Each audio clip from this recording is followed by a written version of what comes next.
Welcome to the Defense and Aerospace Report. I'm Vago Muradian, covering the DSCI show at the Excel Center in London. We are partnered with DSCI and Clarion Events in our coverage here this week. And joining us is Professor Eric Grove, an independent naval analyst and naval historian of note. Sir, thanks very much for joining us. Pleasure. We saw each other before the sessions and agreed to talk. But you said you really wanted to listen to the Secretary of State and the First Sea Lord talking about the new ships, the naval strategy. The Defense Secretary Fallon made it clear that this is going to be the year of the Navy. Yes. It's the year of the Royal Navy.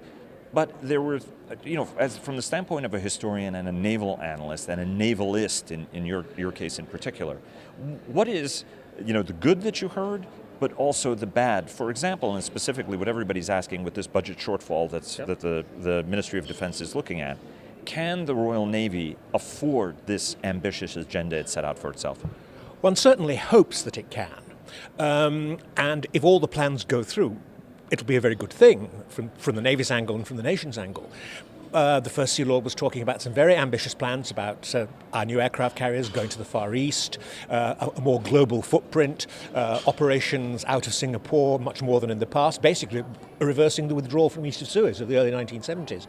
And this is a wonderful agenda. But, not quite in the same breath, it wasn't mentioned, there have been press reports of money being short, the budget being reduced, and perhaps a certain number of mine countermeasures vessels, perhaps only 3, but even so, it's significant, being taken out of service, and the F-35B aircraft being ordered for the aircraft carrier being delayed. So on the one hand, we're doing more, and on the other hand, we can't do enough. Now, the budget is going up slightly, but I fear it's not enough to cover all the new initiatives. And how important are these initiatives for the Royal Navy, which has prided itself on being in the highest end of capability? George Zambellis would talk about that.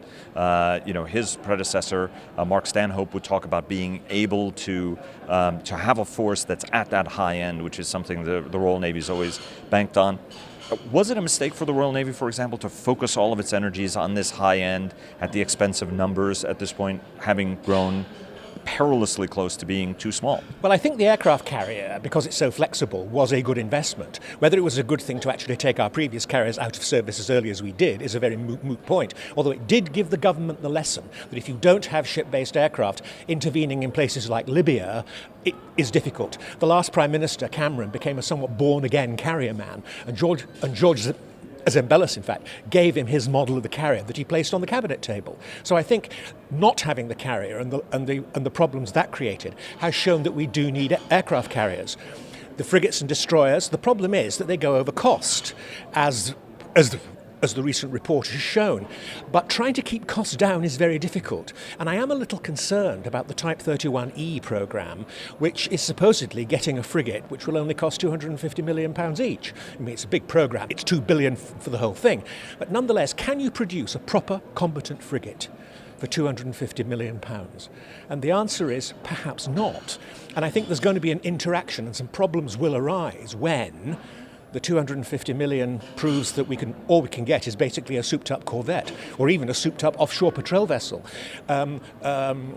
Somebody this morning talked approvingly of the new British-built Irish offshore patrol vessels as frigates.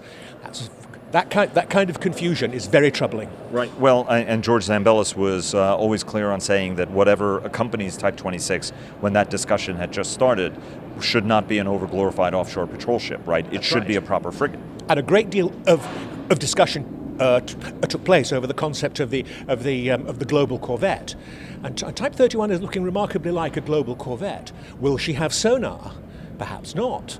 What will be the level of her anti-aircraft capability? Well, I think she'll probably carry the Sea Scepter. Will she have some kind of anti-ship capacity or indeed land attack capacity?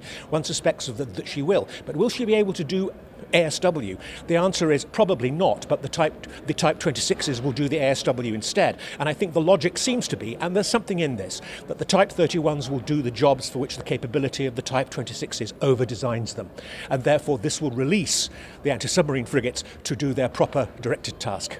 And do you see this as being sort of a latter-day being a little bit of a fan of the Royal Navy, Leander class was probably the last really big export success that UK right. had in terms of a global frigate It's a good general purpose frigate. Good general purpose frigate used by European navies as Asian navies, and of course a mainstay of the Royal Navy frigate force, the backbone of the force.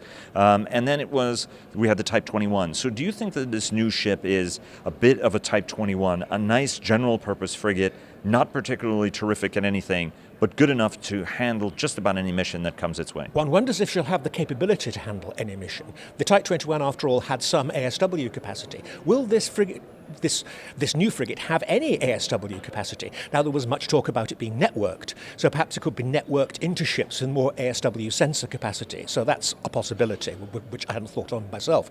So there are possibilities that this ship could be more competent than it seems.